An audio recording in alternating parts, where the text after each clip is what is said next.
Hello, and welcome to the Keep It Local Maine podcast, where we tell the stories of local business owners, artists, and entrepreneurs, and learn more about what they do, who and what inspires them, their challenges, successes, and more. My name is Todd Regalinski. And I am Kimberly Regalinski. And we are the publishers of Keep It Local Maine, a magazine that helps to showcase local businesses to the people in and around their communities. Thank you for tuning in to our weekly podcast that you can subscribe to on most streaming services such as Podbean, Apple Podcasts, Spotify, Pandora, Google Podcasts, and others. You can learn more about us at keepitlocalmaine.com and follow us on Facebook, Twitter, Instagram, and YouTube through the links in the show notes. In this episode, we'll be talking with Anthony McKeown from Fight Coffee.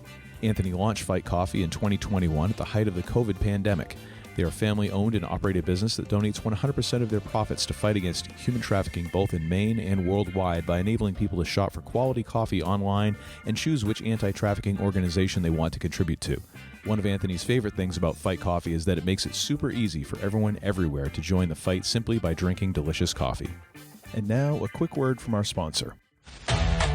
Weather is getting warmer and it's project planning season, which means you should call Maine Commercial Contracting, your locally owned choice for residential and commercial services in southern Maine. They'll be there for that new driveway, walkway, or excavation for your home and for your business with parking lot paving, road milling, heavy hauling, and competitive commercial pricing. So when you need your project done right and on your timeline, get a hold of the company with the appetite for excellence and the skills to see it through. Call Maine Commercial Contracting at 207-391-0540 for a free estimate or find them online at mainecommercialcontracting.com.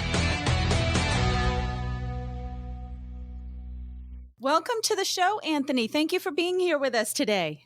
Thanks so much for having me. I'm excited. So can you tell us what is Fight Coffee and, why did you start it and really what is its mission? All right. Well, Fight Coffee is an online business. I mean, we do provide local delivery here for some stores and then for people in the immediate area. Mm-hmm. I'm in Windham, but generally speaking, it's an online business. We ship within the continental United States. We give 100% of the profits to fund the fight. We support organizations, anti-trafficking organizations. Mm-hmm. So our goal is to collaborate with orgs. So right now we have about 3 or 4 or 5 orgs in Maine that we're collaborating with. And so the exciting thing that I think is a unique feature that we have is so when people are placing an order, they can select the drop-down menu, and on that menu, it lists the different organizations. So if someone's gone to our Learn page and learned about the orgs, then they can choose the organization that they want to support versus just, giving us the money and then we just do whatever we want with it. Oh, That's wow. Great. Yeah, that is unique. Yeah. And so, I think from a mission standpoint, there's 2 things. One is raising awareness. It's the key to prevention. Sure. And then, we're trying to do that through social media, local events. We're really trying to start something on campuses. That's been very difficult. But so we definitely want to raise awareness. And then obviously we want to raise funds. There's only 1% of victims being rescued. So, we need to raise more money, obviously, to even just to think what it's going to take to get to 2% is crazy. It's just a crazy thought. It's great. And people, like you said, the key to prevention is awareness. And I think everybody has that opportunity in them to help bring awareness to the issue of human trafficking. Everyone has a voice. And I know that we've personally been involved in that fight for many, many years. So I think what is some of the basic, besides buying coffee, what are a couple basic things that people can do to help in the fight of human trafficking? Well, to your point, I think the biggest thing is just spread the word. Just let people know, what's going on. I think an easy way to do that is whether it's through Fight Coffee and our channel, following you guys, whomever, where there is social media and you're following that, then it's easy. You don't have to create content. You just simply share. So I think that's a great way. Obviously, the coffee, I think, is a great way. When people drink coffee, somebody comes over to your house, you serve them Fight Coffee, or you just see someone drinking coffee and say, hey, you can fight human trafficking with coffee. So I think just, spreading the word, and then obviously listening to organizations. If you're connected to any organization, they're normally saying, hey, here's what you can do. Here's an event we're having. We need help. We need volunteers. So I think just connecting with anyone who's in the fight, that will open, doors. Yeah, for sure. Yeah. And it's so great because coffee really is this social thing. You go and meet people for coffee. Right. You talk over a cup of coffee.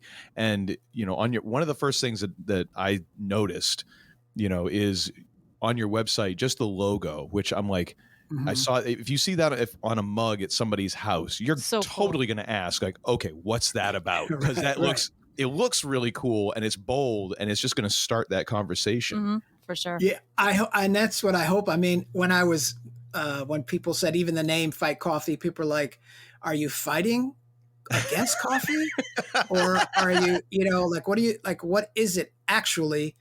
What I'm trying to do is whenever I post my logo, I include there 100% of the profits fight human trafficking. Mm. So Mhm. I'm kind of hoping that with the logo, people will kind of get it. But I do like the fact that people have asked, and so Mhm. it gives you that opportunity then to Right. say, hey, yeah, you can just buy coffee, and just if you make the switch, it's super easy. It's a super easy way to fight. Yeah. Absolutely. It's the exact opposite of the movie Fight Club. Yeah. Instead of not talking about Fight Club, you talk about Fight Coffee. That's right. It's a great way to start a conversation. For Yeah. sure. Yeah. So, of course, now Kim is much more of the big picture person when we do these, and I'm much more of the nuts and bolts. And Okay. I truly love coffee, and I've got to be upfront with you right now. I meant to get coffee on the way here, but I was running late, so I'm running a little bit low today. So it seems awfully weird for me to be doing a podcast, recording a podcast about coffee, and not have a coffee in front of me. Right. I don't have one either, so I will confess. Yeah. I feel totally out of my element. Like, what bizarro world am I living in? Right. But I'm interested about the coffee itself. So can you tell us a little bit about that, where it's sourced from, and how you kind of came across the people that you work with, and how that plays into your mission? Okay. Yeah. Well, so a friend of mine, long story, but a friend of mine, I was a youth pastor years ago, and I reconnected with them, and I told them what I was doing. They said, our daughter, she's very involved. And so I contacted her. She said, well, my husband's uncle is a retired roaster. So that's how so Wow. through him, he was telling me that, about commercial roasters, because obviously, we're online. And so we can, anyone, anywhere can buy the coffee. So I wanted a commercial roaster. So based upon talking to Doug, I call him Uncle Doug because that's their uncle. He told me about commercial roasters. So I just decided to look. He said there's a minimum, and generally, you might want to start with a local roaster and then, switch over once your volume increases. But I found our roaster that we have now. And so they have a very low minimum. So then, of course, I wanted to taste the coffee. I sent it to Uncle Doug, and, I was waiting for a quick response, but I guess, these guys who are total coffee geeks, I just imagine him with some goggles and the gloves, and Mm-hmm. he's pouring the water and he's trying to see the chemical reactions and things. So I was like, Doug, what are you doing? He's like, well, it takes time. I'm like, oh, okay. I thought you just drink it. Forgive me. I'm still so much to learn. But anyway, so once I got Uncle Doug's approval, then I called them. I contacted them. I did a little research, so these guys were like big wigs. I don't know exactly what company they work with, but they, what they said was that oftentimes some of these bigger companies, once they get really big, they start to treat the customer not that great. Mm. And so they didn't like that. And so they started their own company. And so one of my favorite stories is they were down in Honduras. And so they met these women who are coffee farmers, and they were victims of human trafficking. So they tasted the coffee, and they said, well, here's what we're going to do. When we go back to the States, we're going to sell your coffee. And Wow. then not only do they do that, but they give 50 cents per bag sold toward that cause of domestic violence. So when I heard that, and just the other things, and the taste, and Uncle Doug's approval as a retired roaster, I was, and then of course, family and friends getting the word out and letting them taste it, and seeing their, how like when people taste something, you can kind of tell not just by what they say, but how they say it. So, when someone's like, wow, this is, they're kind of surprised. They're like, wow, this is better than I thought it was. They don't normally say that, but their reaction is kind of that. So it was the accumulation of all those things that, helped me to say, yeah, these I'm going to go on with these guys. Yeah, it's weird because I think that people are, the brand loyalty of different things is very interesting to me. Oh my some gosh, people, yeah. for computers, they're total Apple, or they're a PC person, ride or die. And Right. coffee can be that way too. Like there are people, myself included, who have very passionate opinions. Yes. So when you give them something outside of what is their normal brand and their normal lane, and it's really good. It's almost surprising. Like, wow, I didn't think anything could be as good as, whatever that I normally drink. Right, right. Yeah. And I'm definitely running into that for sure. I mean, not that anyone says that, but I think, a lot of people don't even try the coffee, I think, because I have to do a better job of selling the coffee. Like, I was so passionate about the cause. I kind of initially, and I'm probably skipping ahead, you might ask me this question, but what have I learned? I think, I just thought that the cause would sell the coffee. That was my assumption. Wrong. My wife kept saying, you need to sell the coffee. You need to tell people how good the coffee is. They need to see it. They need to, so a lot of my videos and everything was just, trying to educate people about the cause, and then say, hey, drink the coffee, as kind of as an addendum. So, that has, it has worked to some degree, but so I'm pivoting right now, and I'm just trying to, try to be creative and learn and say, how do I, what can I do to sell the coffee? Obviously, the more people to try it and drink it and spread the word, that's going to be helpful. So anyway. For sure. Yeah. And it's kind of cool how it's almost like your money kind of goes in two directions for one cause, because it's helping people at the source, like where the beans are coming from themselves. It's helping people who are survivors of human trafficking. And then when it is sold here, it's going to organizations here. So that's so great that you're able to kind of double up on that. Well, I'd say triple, because then you're also enjoying delicious coffee. Exactly. So you're like, oh my goodness, I'm really, you don't have to sacrifice your coffee to help the cause. Actually, for many people, I think, because it is specialty grade coffee, and we did a video on this to explain what is specialty grade coffee, because I think a lot of people, you just have a name, or you hear something, or you read something, and if you don't understand it, it has no impact. So, I think that third piece is that people can actually upgrade their coffee experience and fight human trafficking and help organizations. So it's really win-win. Yeah. So right now, if I'm remembering correctly, on your shop, you have two types of coffee. And so can you maybe just give us a quick explanation of what is specialty grade coffee, and what are the different types of beans that folks can buy? Well, let's see. So specialty grade coffee, the simple answer is that there's basically 5 stages that you have the farmer, where then it's processed, then it's shipped, then it's roasted, and then it's brewed. So all those steps need to be, and all those steps in the coffee world are graded. And I don't know all the details about that, but if you just go, A, B, C, D, if we go with that, so is the farmer get a grade A? Does the processor get a grade A? Right? Does the shipper, if they leave it on the dock for 6 months, that's not cool. You know what I mean? So that's not grade A. So at that point, if the coffee was specialty grade, up until that point, it's no longer specialty grade, even if the next 2 steps are specialty grade. You know what I mean? Yeah. So it's basically, it needs to be specialty grade and meet those highest standards at each step of the process. So that would be kind of a quick answer for specialty grade. And then so for us, we have 2 coffees. The Costa Rican is a lighter, smooth type of coffee, and then the Peruvian is a medium dark coffee. It's a little more bold.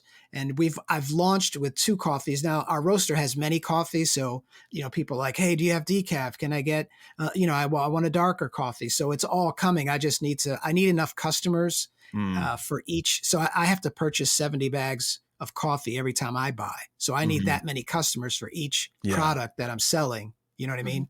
Yeah. And so I need to exceed that number so that when I add another coffee, if some people make a switch, I don't dip below the minimum.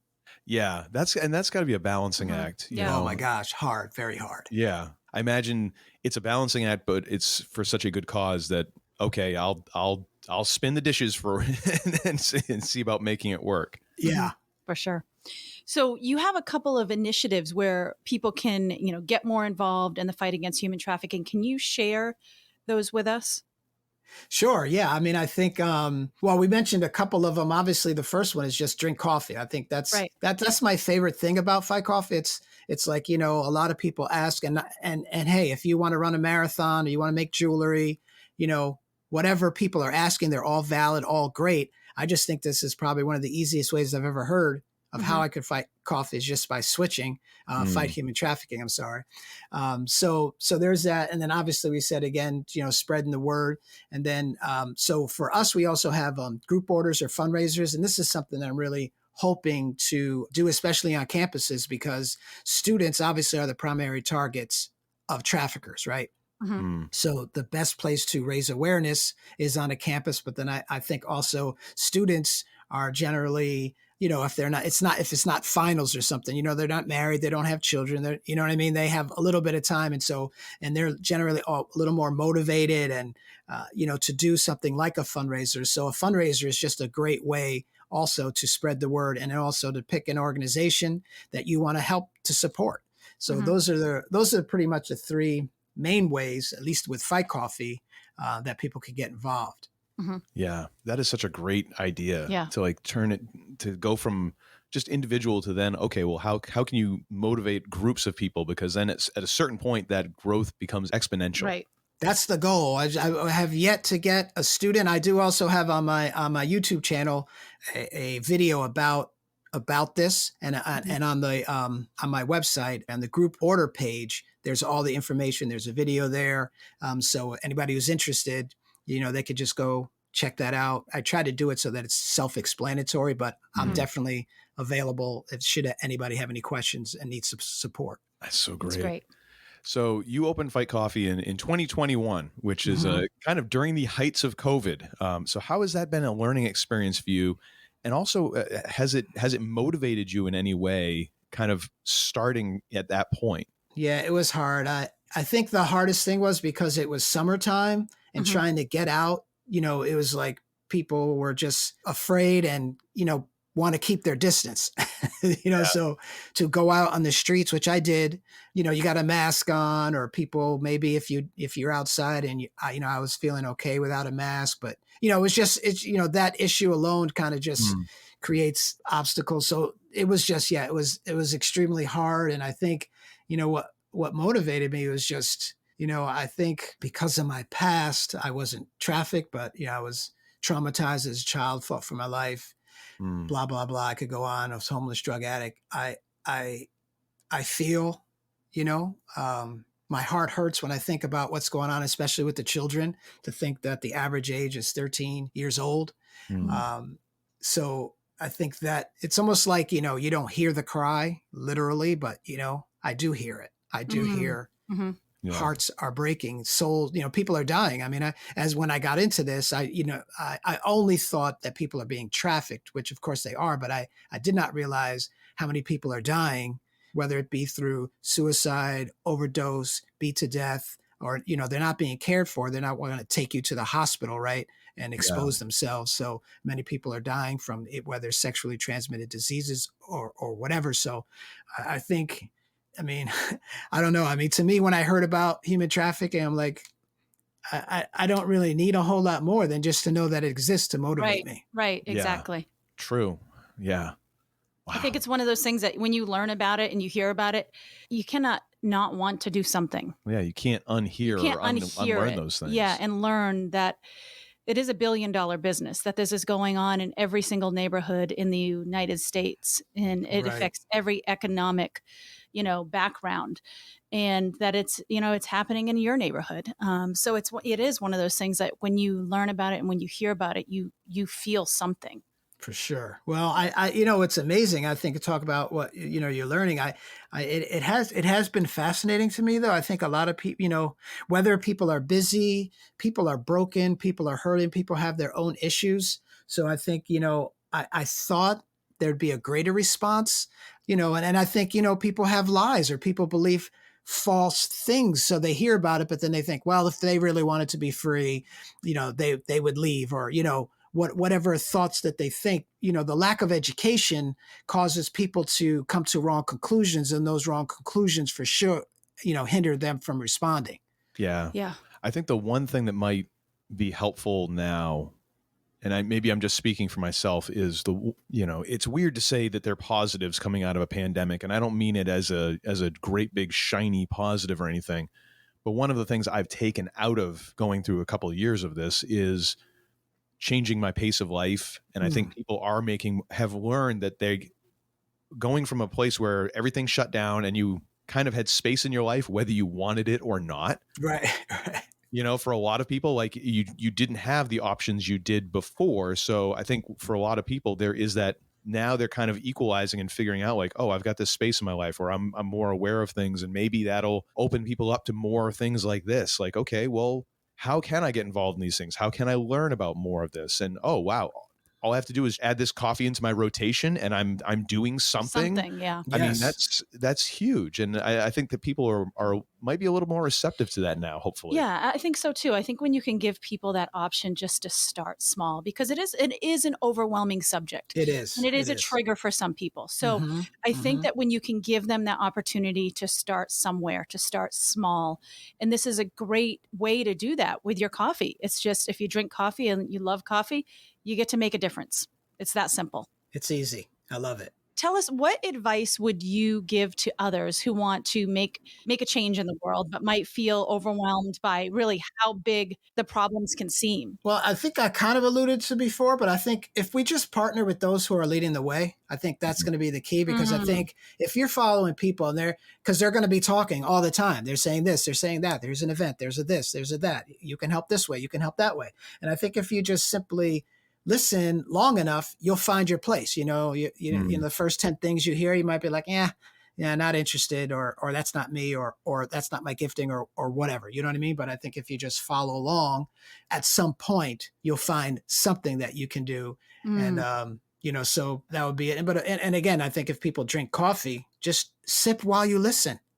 Right, exactly. There you go. I love that. And it is practical, because it needs, it's helpful to have practical ways. So just like you said, getting involved with other organizations that are already doing things, Yeah. that is a really practical step in helping the cause. For sure. Well, it keeps things from getting duplicated. Right. Mm-hmm. Like, not everybody has to do everything. Right. Chances are you're not the only person who is thought of this or is trying to do something. Someone else might be further along in one area, then you might find like, okay, here's a need over here that I can help fill, and that can then be part of the process that will, right. I don't have to be the entire machine. I can just be a part of that. Yes. And then, and rely on everybody else to do their part, Yeah. Right. And I think, for me, when I keep thinking about coffee, obviously, right, coming back to that, it's like you literally, with Fight Coffee, you don't have to change your life at all. I mean, we all, like if I like buy a cereal at the store and then I see another cereal on the shelf and that looks new and good, you know what I mean? I just switch what I'm already doing. You know what I mean? So oftentimes I think maybe some people don't respond because they are busy, they are overwhelmed. Like you said, maybe it's a trigger or whatever. But this way, you can literally do something without changing your life or really even adding to it at all. So I think that's, I just think, like you said, low hanging fruit. What's the easiest thing I can do? If you drink coffee, I don't know what could be easier than that. Absolutely. Yeah. One way or another, I am going to have a cup of coffee in the morning. Yes. I guarantee it. Absolutely. And we will be ordering Fight Coffee today. Yes. And as soon as you get decaf, then Kim is really on board. Yes, as soon as you have the decaf, I'm on board, sir. Yes. Well, hopefully we can get more. If we, I need like 75, 80 customers per flavor. So once we haven't really hit that yet. We're closing in on it, I think. Hopefully this podcast will be a huge step in that right direction. Yeah. But you definitely, I would say the biggest thing I've heard people say that they want is a darker roast. Some of those, they like it great. Like, punch me in the face coffee. Yep. So we're going to give that. And then probably the next one will be decaf. My wife loves the decaf, so she's kind of, not happy that we don't have it. I'm like, babe, I can't, make people buy the coffee. I can't speed the train. You know what I mean? You'll get there. Yeah. So one of the questions that we kind of like to ask towards the end of this, because there's always a great different answers to this question. But how do you define success, either personally or professionally? I mean, I guess for me, I think either way, both ways, is just loving well. I mean, I think I've been connected to organizations and quote unquote successful things. But I think if you don't love people well, you can be quote unquote successful. But I think, are you? And if your soul isn't prospering, really the quality of your life, no matter how many toys you have and how many accolades and how many people may praise your name, to me, if you don't love well, I don't know. That's my goal anyway. That's beautiful. So we are self-confessed kind of inspiration junkies, and we love to ask this question as well. But who or what inspires you? Well, I'm going with Jesus. He inspires me when I think of who I was. I was a definite God hating, God cursing. Everything in my life was drugs, alcohol, hate, and destruction. And to be loved unconditionally, and to I used to do a lot of drugs, and so I remember one time this might sound crazy, but the love of God was real to me, and it was like intoxicating. And I just remember cracking up and thinking to myself, this love, it's free, and all the money that I spent to get high, and now I'm getting high on love, which is free. It just, so kind of cracked me up. So anyway, it's just, I think back to love, God is love, and his love is, I think, the greatest inspiration and hope in my life anyway. Nice. Yeah.